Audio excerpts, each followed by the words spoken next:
Saúdo você com a graça e a paz do nosso Senhor Jesus. Estamos mais uma vez na casa do Senhor, numa quarta-feira à noite, para aprendermos qual que é o caminho que devemos seguir. Hoje iremos aprender isso. Por isso a mensagem de hoje tem como título, Conhecendo o Caminho. Que caminho será que Deus tem preparado para nossas vidas? Mas antes de darmos início à mensagem, gostaria de orar. Quero pedir por mim, por todos nós, para que Deus fale no nosso meio. Vamos orar?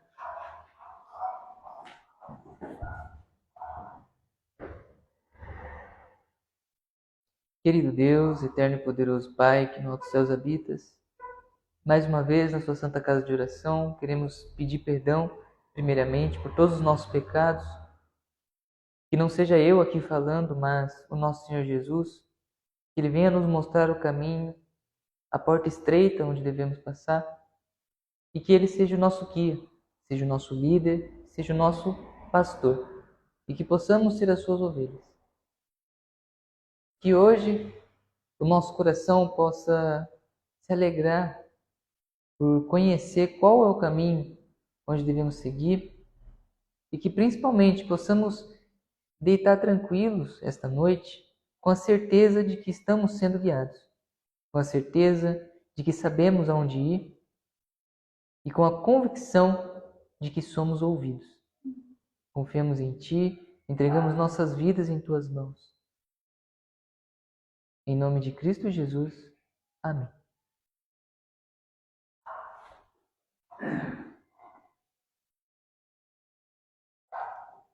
Queridos irmãos, a mensagem de hoje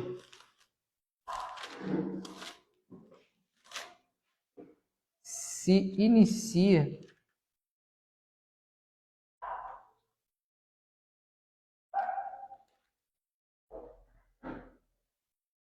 no livro de João, capítulo...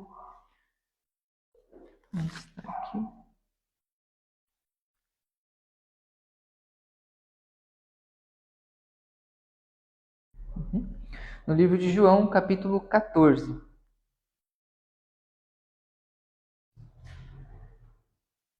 João 14. Nós vamos literalmente direto ao ponto. Qual que é o caminho? João capítulo 14.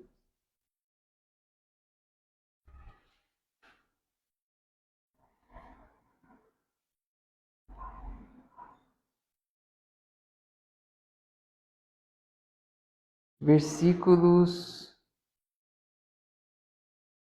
1 em diante. Diz assim: Não se turbe o vosso coração. Credes em Deus, credes também em mim. Na casa de meu pai há muitas moradas. Se não fosse assim, eu vou-lo teria dito. Vou preparar-vos lugar. E quando eu for e vos preparar lugar, virei outra vez e vos levarei para mim mesmo, para que onde eu estiver, estejais vós também. E já sabeis para onde eu vou e conhecereis o caminho. E disse-lhe Tomé: Senhor, nós não sabemos para onde vais. Como podemos saber o caminho? Disse-lhe Jesus: Eu sou o caminho, a verdade e a vida. Ninguém vem ao Pai senão por mim. Se vós me conhecesseis, a mim, também conheceríeis a meu Pai. Já desde agora o conheceis e o tendes visto. Vamos até aqui por enquanto. Jesus disse com suas próprias palavras que Ele é o caminho. De uma maneira resumida, não precisamos fazer muitas voltas, não precisa explicar muitas passagens aprofundadas. Jesus, Ele mesmo disse com palavras simples: Eu sou o caminho. Ele é o caminho, e não só o caminho, mas a verdade e a vida. O que isso nos traz ao entendimento hoje? De uma maneira muito simples. Se queremos saber o que devemos fazer, é só seguir os passos de Jesus, pois Ele é o caminho. Ele é a porta estreita. Ora, mas como assim a porta estreita? Como a Bíblia também menciona, né? E é estreita a porta por onde se chega ao reino dos céus, né? Vamos atentar para o que ele diz um pouquinho antes ali, que nós lemos. Primeiro de tudo, no versículo 1, primeiro, ele diz assim: Não se turbe o vosso coração, credes em Deus, credes também em mim. Aqui ele mostra a direção. Esse é o norte. Se nós não sabemos para onde olhar, que olhemos para isso. Não se turbe o vosso coração. Ele fala para nós, primeiramente, termos paz, buscarmos essa paz. Sabemos que tem alguém no comando. Tem alguém no comando deste barco. Depois do ponto e vírgula, ele diz: Credes em Deus, credes também em mim. Jesus, o que ele fez aqui na terra foi falar as palavras do seu próprio Pai. Ele fazia a vontade de Deus em todos os lugares. Um breve exemplo disso, daqui a pouco nós vamos retornar aqui, mas no capítulo 10 do mesmo livro de João, no capítulo 10, ele mostra que ele e o Pai tinham a mesma intenção. Tinham a mesma intenção. João capítulo 10, versículo 25. A partir do 25 nós vamos entender melhor esse contexto. Ele estava pregando para os judeus e veja o que ele diz aqui. Respondeu-lhe Jesus: Já vou-lo tenho dito e não credes. As obras que eu faço em nome de meu Pai, estas testificam de mim. Mas vós não credes, porque não sois as minhas ovelhas, como já vou-lo tenho dito. As minhas ovelhas ouvem a minha voz, e eu as conheço, e elas me seguem. Eu dou-lhes a vida eterna, e nunca perecerão, e ninguém as arrebatará da minha mão. Meu Pai que me as deu é maior do que todos. Ninguém pode arrebatá-las da mão de meu Pai. Eu e o Pai somos um. Aqui um breve parêntese, né? Há muitos que usam esse texto para dizer que Jesus é Deus. Não é o tema agora, mas ele não é. Aqui nesse texto, ele está dizendo que ele e o Pai tinham a mesma intenção, a mesma vontade. Um exemplo muito prático, hoje em dia vejo que até tem se perdido esse costume dos filhos, quando crescem, quererem seguir a profissão do pai. Se o pai é médico, ele quer ser médico. Se o pai é advogado, quer ser advogado. O meu é pedreiro. E eu me lembro de uma época também, eu quis ser pedreiro também. Até aprendi muitas coisas, né? Graças a Deus, ele me ensinou também. Então, quando olhamos para Jesus, ele mostra sempre qual que é o caminho. E interessante, aqui quando ele fala, né, sobre as ovelhas, saúde, mano. Sem problema.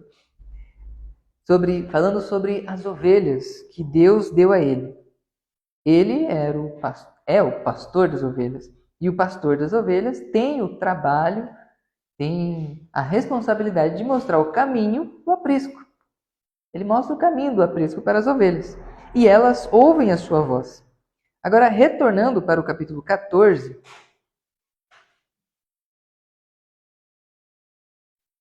quando ele diz, credes em Deus, credes também em mim, é basicamente, puxa, eu quero fazer a vontade de Deus. Então, a quem eu devo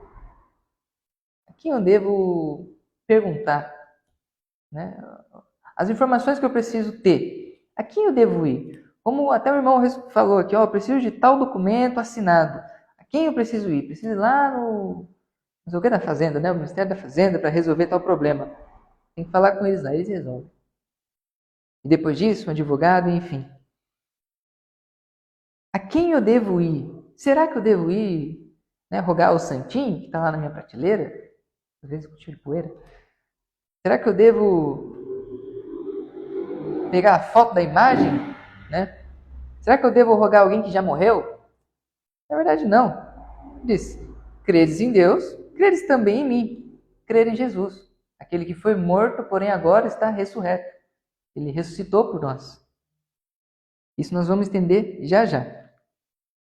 Sobre a ressurreição de Cristo, que também se encaixa nesse contexto aqui. Crendo em Jesus, indo a Ele, nós chegaremos ao Pai. Foi o que ele disse logo em seguida. Na casa de meu Pai há muitas moradas. Se não fosse assim, eu vou-lhe teria dito, vou preparar-vos lugar. Ele foi preparar um lugar para nós. E quando eu for e vos preparar lugar, virei outra vez e vos levarei para mim mesmo, para que onde eu estiver estejais vós também.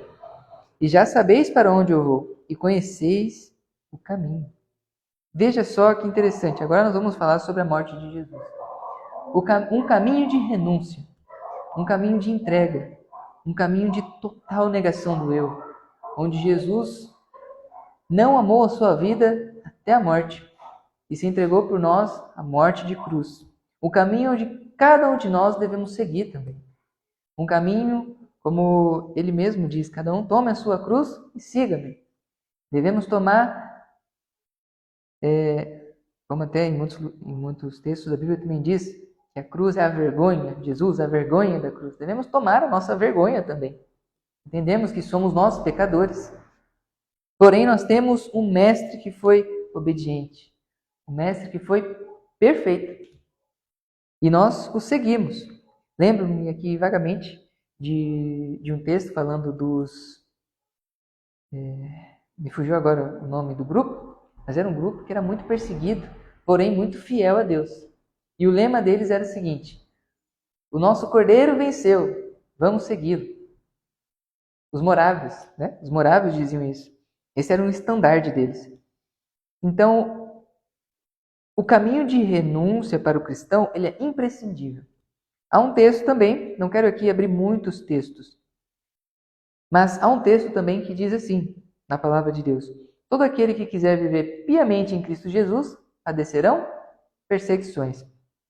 E nem sempre a perseguição será abertamente, uma pessoa vindo, te inquirindo, te espetando, mas a perseguição também é na nossa mente. Satanás está toda hora nos perseguindo, nos acusando também, e também nos tentando a cair.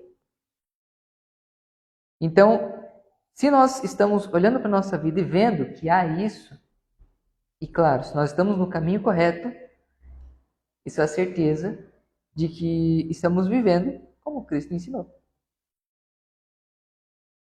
Agora, falando sobre esse caminho, o que mais podemos adquirir com isso? Quando lemos ali o que Tomé falou, aquele que precisava ver para crer, disse-lhe Tomé: Senhor, nós não sabemos para onde vais. Como podemos saber o caminho? Veja que o coração de Tomé não estava no lugar correto. O coração de Tomé não estava no lugar correto. Por quê? Ora, porque um versículo antes Jesus havia dito: e já sabeis para onde eu vou e conheceis o caminho. Jesus passou com os discípulos 3 anos e meio, ensinando-os, mostrando a eles qual que era o caminho, falando para eles tudo o que eles precisavam fazer. De todas as noites sem dormir que todas as noites que Jesus perdeu sem dormir, orando, os discípulos aprenderam isso. Todos eles viram. Porém, nem todos se recordaram daquilo. Nem todos tinham no íntimo do seu coração que eles deviam fazer aquilo também. Nem todos tomaram o mesmo exemplo de Cristo.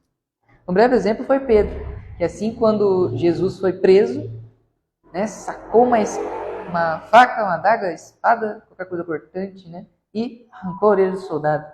Jesus, no mesmo momento, repreendeu Pedro e ainda curou o inimigo dele. Ali ele ensinou diversos princípios. O maior deles, o amor, pelos inimigos principalmente. Agora, voltando. Tudo bem? Só vou colocar no silencioso, não hoje. Atrapalhar. Ou até não, deixa esse mesmo, porque o som está saindo aqui, né? Então, Tomé havia ouvido de Jesus todos os ensinos até então. Porém, aonde Jesus queria que o coração de Tomé estivesse num lugar somente. Versículo 6. Disse-lhe Jesus: Eu sou o caminho, a verdade e a vida. Ninguém vem ao Pai senão por mim. Se vós me conhecesseis a mim, também conheceríeis a meu Pai. Já desde agora o conheceis e o tendes visto. Todo aquele que quer conhecer a Deus, quer conhecer a vontade de Deus, deve olhar para a cruz, deve olhar para Jesus, deve olhar para Ele. Se em algum momento nós não sabemos o que fazer, olhemos para Jesus. Quão difícil é para nós olhar para Jesus? A dificuldade nossa é o seguinte: muitas vezes nós sabemos do nosso dever, mas nem sempre temos forças para agir. Um exemplo, quem nunca assim cansado chegou a puxar, agora eu só quero relaxar. E sabe, puxa, eu mal li a Bíblia hoje, né? Mal orei, mas a primeira coisa que faz quando chega em casa, tira o sapato, toma um banho e come, né? Ou às vezes nem faz isso, né, de primeiro, mas senta no sofá, na cama, onde quer que for, pega lá o celular e nas redes sociais, YouTube e tudo aquilo, né? E se esquece do principal. Irmãos, não é por tempo, mas sim por prioridade. Quanto tempo eu estou priorizando a Deus? Quanto tempo da minha vida? Será que a maior parte do meu tempo eu estou priorizando a Deus? Se eu estiver priorizando, ora, a resposta é clara. Quanto mais eu busco, mais eu recebo. O próprio Jesus ensinou isso. Isso é um princípio bíblico maravilhoso. Em Mateus 7, ele diz, né? Pedi e dai-se-vos-á, buscai e encontrareis. Batei e abri-se-vos-á. Todo aquele que pede, recebe, o que busca, encontra. E o que bate, abrir-se-lhe-á. Quanto mais nós buscarmos, entenderemos melhor, mais claro, o caminho aonde devemos seguir. É como um dia de neblina. Né? Quem já dirigiu num dia de neblina sabe como é que é difícil, né? E tem que ir devagarzinho assim, mas tem que ir ali no caminho. Se eu desviar para um lugar ou para o outro, pode ser que aconteça qualquer coisa. Porque o que eu enxergo é pouco. Mas se nós persistimos ali, fazemos aquilo que tem que ser feito, né? Engraçado que tem até algumas regras, né? Não pode ter farol alto, tem que ser um farol baixo. E não pode ser andar rápido, né? Porque é perigoso. Então, é da mesma maneira. Se eu sei qual que é a minha obrigação, já é metade do caminho andado. Porque se eu sei o que eu devo fazer, né? O que que é ou melhor, o que é a voz do dever, fica mais fácil discernir o que se deve ser feito. Puxa, ó, tem 10 obrigações delas. Agora, 10 obrigações para mim fazer. E todas elas são importantes. Qual delas eu posso fazer agora? E também, em ordem de prioridade, né? Do que eu posso fazer agora ou não. Aquelas que eu dependo de pessoas ou não. Em hierarquia, qual que eu vou colocar? O que é mais importante? Uma coisa eu posso dizer que a própria palavra ensina, né? A Bíblia diz: buscai primeiro o reino dos céus e a sua justiça, e então todas as coisas lhe serão acrescentadas. A ordem é muito simples. O que deve estar no topo é aquilo que prioriza a vontade de Deus, aquilo que prioriza a obra de Deus principalmente. E podemos ter certeza que fazendo assim nós não iremos errar, porque é Deus que nos ensina. Jesus mesmo disse. E até aqui os irmãos estão conseguindo entender? Simples. E agora podemos prosseguir para o final da mensagem. Algo que não só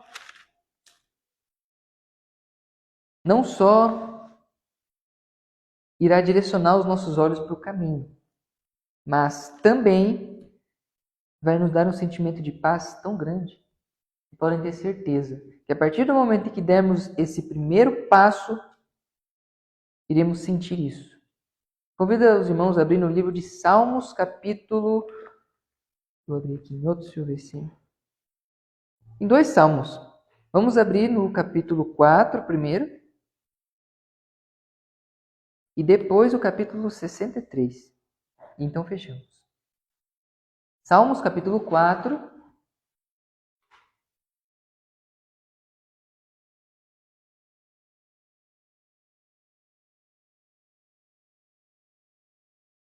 Diz assim no versículo 1: Ouve-me, ó Deus, quando eu clamo, ó Deus da minha justiça. Na angústia me deste largueza. Tende misericórdia de mim e ouve minha oração. Filhos dos homens, até quando convertereis a minha glória em infâmia? Até quando amareis a vaidade e buscareis a mentira? Sabei, pois, que o Senhor separou para si aquele que é querido. O Senhor ouvirá quando eu clamar a Ele.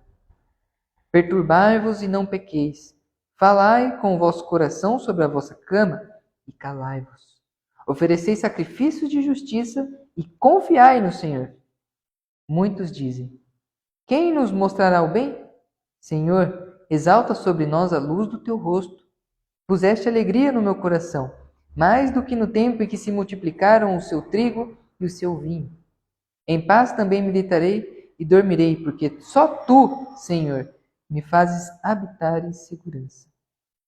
Veja a confiança do salmista aqui em Deus. Ele tinha certeza que Deus o ouvia. Quando ele diz: Ouve-me quando eu clamo a Deus da minha justiça, na angústia me deste largueza, ele sabia que Deus o ouvia. E não só isso. Por que Deus o ouvia? Por que Deus o ouvia? O versículo 5 dá uma breve explicação, mas será melhor explicado no capítulo 63. Mas vamos ao versículo 5, diz assim: Oferecei sacrifícios de justiça e confiai no Senhor. Muitos dizem: Quem nos mostrará o bem? Senhor, exalta sobre nós a luz do teu rosto. Há um outro texto que eu me recordei agora, não me lembro onde está escrito, mas diz assim: Se buscares a minha face ao invés das minhas mãos. Se não me engano, no livro de Isaías ou Jeremias diz isso. Nós devemos buscar a face de Deus. E qual que é a diferença da face de Deus das suas mãos? Ora, muito simples. Eu me lembro de ter estudado um pouco sobre a gestação, da mulher. Bem resumidamente, eu descobri que o bebezinho, assim que nasce, ele não tem a visão totalmente plena. É uma visão limitada. No entanto, ele enxerga, se não me engano, o suficiente de um palmo. O suficiente de um palmo. E interessante que quando a mãe está com o bebê aqui dando de mamar, a distância de um palmo é exatamente essa. É quando ele está sendo alimentado. Interessante isso, né? Quando ele está sendo alimentado, quando ele está sendo cuidado. E foi a mesma coisa que o salmista chegou a dizer aqui, no versículo 1.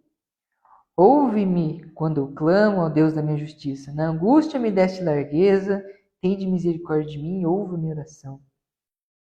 Uma pessoa que estava aflita orou a Deus, Deus foi lá, respondeu, cuidou dele. Deu tudo certo, ele viu, Senhor, como o Senhor me ama. E viu que Deus estava o conduzindo no caminho correto. Assim como o bebê, ele se sente tão bem na presença da mãe. Normalmente quando vai no colo de um completo estranho, talvez já começa a chorar, Vê lá, e isso tira a paz daquela criança. Assim também nós, quando vimos que não estamos no caminho de Deus, devemos ter o mesmo desespero como uma criança fora dos braços da mãe. E devemos ansiar por ter Deus novamente. E daí o versículo 5, como já comentei, oferecer sacrifício de justiça e confiar no Senhor. Sacrifício quer dizer que eu vou fazer algo com fé. O sacrifício era feito naquela época com o cordeirinho, tendo fé que viria Jesus mais para frente para morrer pelo meu pecado. Porém, se eu não tivesse fé naquele sacrifício, tampouco importaria aquele gesto que eu estava fazendo. Não era nem o gesto em si, mas sim a fé. Sacrifício de justiça, oferecer sacrifício de justiça e confiar no Senhor. Dê o passo da fé e deixe que Ele faz. Resumidamente falando. Confia no Senhor. Até o Salmos 37 também diz, confia no Senhor e faz o bem, habitarás na terra e verdadeiramente serás alimentado. Entrega o seu caminho ao Senhor, confia nele e o mais Ele fará. Se nós confiarmos em Deus, nós teremos tudo quanto precisamos saber. E não só isso. saberemos qual que é o caminho, todos os momentos. Capítulo 63, para finalizarmos. O salmista não teve essa experiência por... Naquela época não tinha celular, não tinha internet, né? Não tinha nada disso. Mas ele não ganhou essa experiência por, né, como foi Davi, como lá no palácio, ficar somente, sei lá, se existia, né? Mas sei lá, numa sala de jogos, se tivesse uma piscina. Ele não ganhou essa experiência por ficar lá na piscina, né? Todo o tempo. Não estou dizendo que essas coisas são pecado, mas isso não deve ocupar o que é prioridade na minha vida. Se eu sou cristão, quer dizer que eu priorizo a Cristo. Não deve ser estilo de vida ser cristão. Deve ser uma necessidade. Então, se eu preciso conhecer o caminho de Deus, então eu devo fazer jus àquilo que eu creio, né? Devo pôr em prática aquilo que eu aprendi. É o que o capítulo 63 de Salmos diz. Ter felicidade na comunhão de Deus, com Deus, né? Versículo 1. Ó Deus, tu és o meu Deus, de madrugada te buscarei. A minha alma tem sede de ti, a minha carne te deseja, muito em uma terra seca e cansada, onde não há água. Para ver a tua fortaleza e a tua glória, como te vi no santuário. Porque a tua benignidade é melhor do que a vida. Os meus lábios te louvarão. Assim eu te bendirei enquanto viver. Em teu nome levantarei as minhas mãos. A minha alma se fartará como de tutano e de gordura. A minha boca te louvará com alegres lábios. Quando me lembrar de ti na minha cama e meditar em ti nas vigílias da noite, porque tu tens sido o meu auxílio. Então, à sombra das tuas asas, me regozijarei. A minha alma te segue de perto, a tua destra me sustenta. Mas aqueles que procuram a minha alma para a destruir, irão para as profundezas da terra. Cairão a espada, serão uma ração para as raposas. Mas o rei se regozijará em Deus. Qualquer que por ele jurar, se gloriará, porque se taparão as bocas dos que falam a mentira. Nós somos um povo que conhecemos o santuário. Sabemos que ele é um ensino muito importante para nós. Porém, quantos de nós, assim como Paulo diz, né, cheguei com confiança ao santuário, à presença de Deus, quantos de nós fazemos isso? Quantos de nós chegamos com confiança? Conhecemos o santuário, mas nunca entramos no santo dos santos. Isso é algo para meditarmos. Como dizia ali no verso 2, né? Para ver a tua fortaleza e a tua glória como te vi no santuário. E também, no versículo 1, né? De madrugada te buscarei, a minha alma tem sede de ti. Deus ensina, por meio desse verso, que devemos buscá-lo no momento onde todos dormem. Onde, quando o mundo está adormecido, os cristãos, aqueles que anseiam, aqueles que têm sede para aprender de Deus, buscam Ele, não dormem. Assim como Jesus. Jesus, não podemos nem dizer que ele perdeu noites. Na verdade, ele pode ter perdido algumas noites, mas o que ele ganhou? Uma redenção, né? Uma vida eterna. Um lugar onde hoje ele não precisa, nem tem cansaço, não precisa nem dormir mais. Claro que Satanás sempre vai colocar algum empecilho. Ah, mas você está muito cansado, você trabalhou muito, você merece um descanso. Irmãos, convenhamos, a gente não merece nada. Nós não merecemos nada. Mesmo quando estamos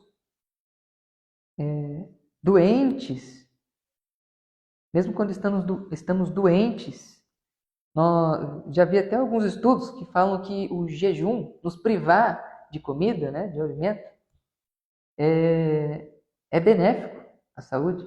E eu me lembro, alguém da minha família falando que mesmo doente, não é bom fazer jejum. É o famoso, como é que diz? Doente, acho que assim, doente às vezes, mas jejum nunca. Né? Nunca vou parar de comer. Mas às vezes isso é necessário, é bom dar uma pausa. O que isso quer dizer? Deus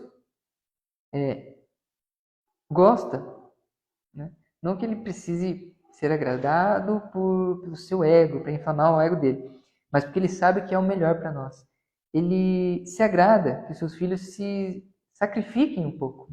Tudo exige um sacrifício.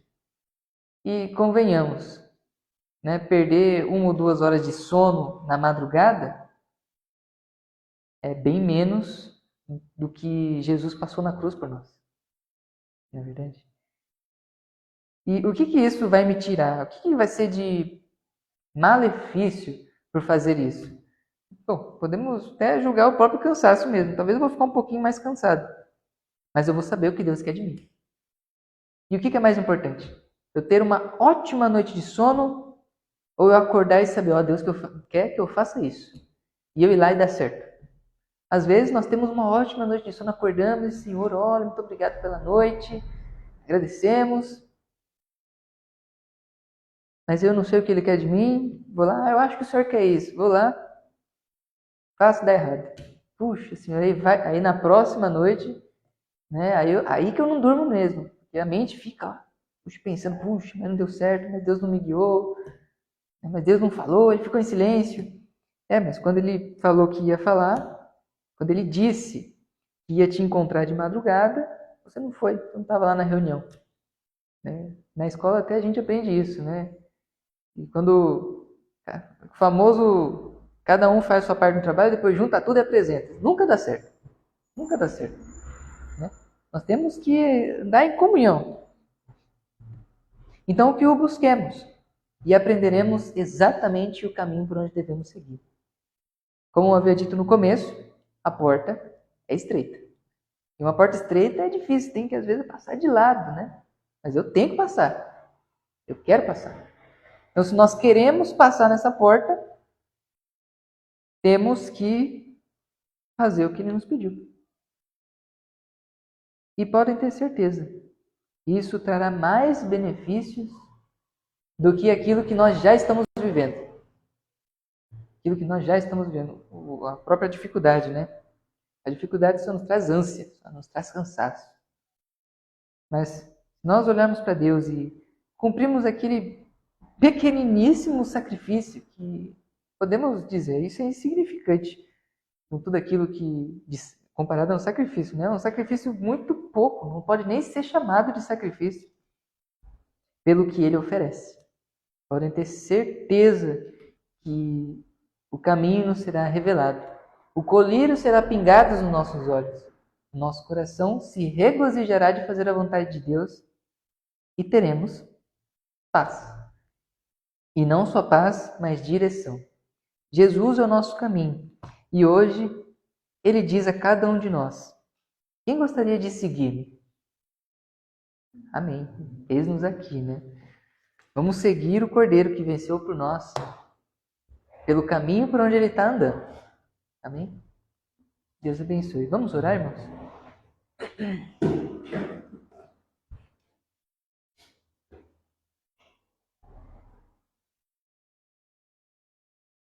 Querido Deus, agradecemos a Ti por tudo que tem feito por nós, por entregar Seu Filho para viver como nós, sentir as nossas dores e vencer.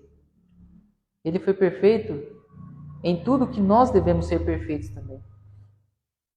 Queremos que o Senhor esteja fazendo essa obra de transformação na nossa vida, para que sejamos iguais a Jesus. Possamos receber o mesmo Espírito que Ele recebeu. Que possamos ter a mesma fé que Ele teve.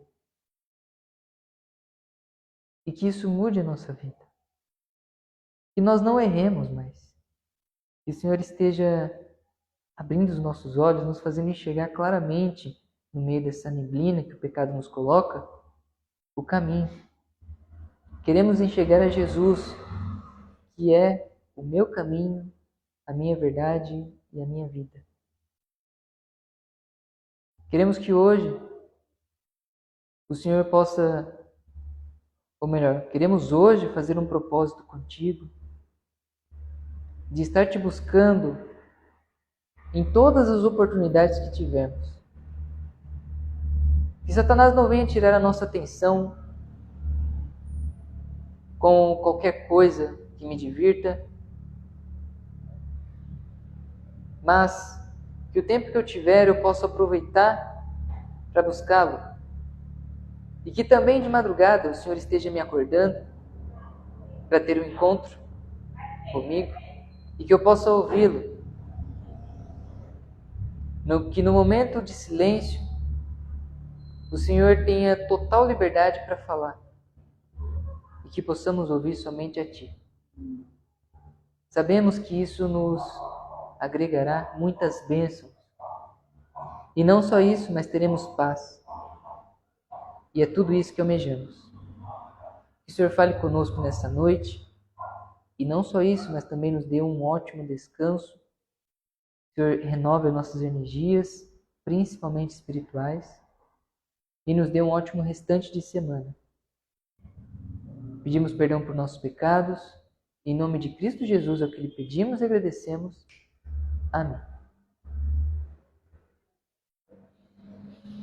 Amém. E para finalizarmos, convido os irmãos a cantar o hino número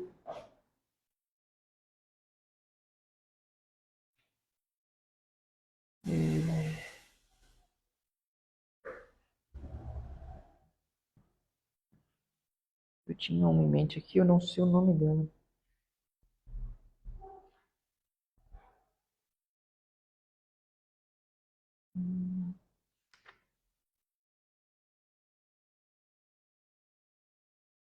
Puxa, me fugiu o nome.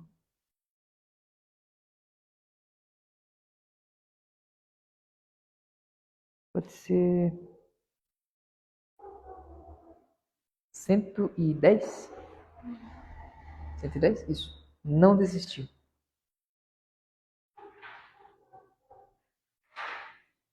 Ou melhor, número 100, mais perto quer estar, creio que combina mais, né?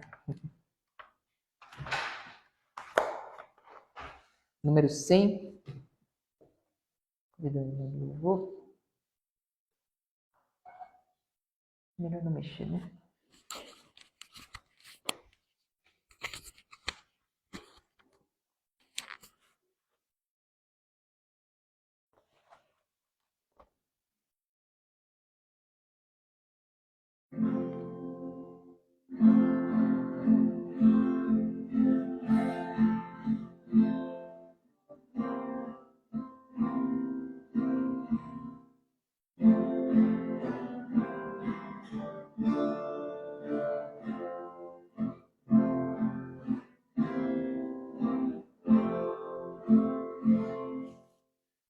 Mais perto que está, meu Deus, de ti.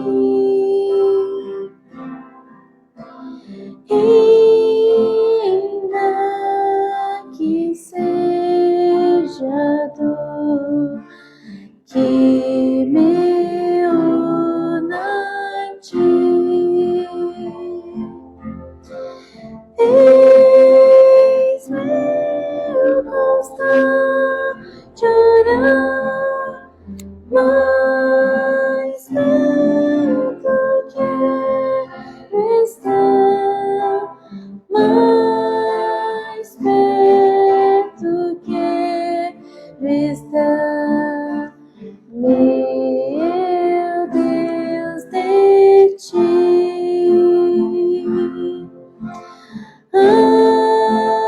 Andando triste aqui na solidão,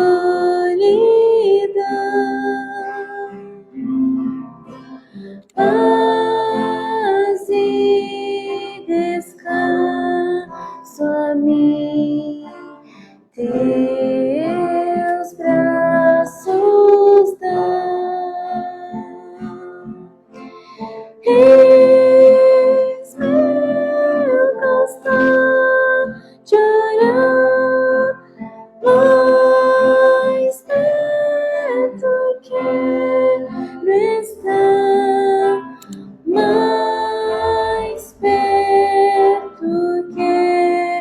estar, meu Deus, de ti. Minha alma cantará a ti, Senhor, cheia de gratidão por teu amor. Eis meu constante orar, mais perto quero estar, mais perto quero estar, meu Deus, de ti.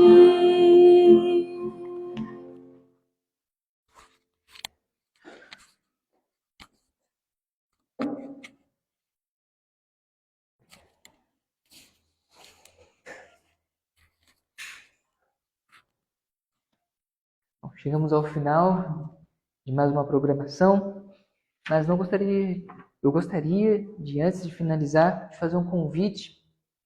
Você que nunca nos visitou, mas tem interesse, nós estamos hoje na Avenida Jacobus Baldi, número 185, no Jardim Iracema, em São Paulo. E o nosso número para contato é o DDD 11 99160 6226. Por esse número você pode agendar estudos bíblicos, agendar uma visita e também solicitar material evangelístico. Agora sim, para finalizarmos, convido a todos que gostariam de receber a bênção, fechem os olhos. Que Deus te abençoe e te guarde. Que Deus faça resplandecer o seu rosto sobre ti e de ti tenha misericórdia. Que o Senhor levante sobre ti o seu rosto e te dê a paz. Amém. Estamos despedidos e espero te ver numa próxima oportunidade. Até lá.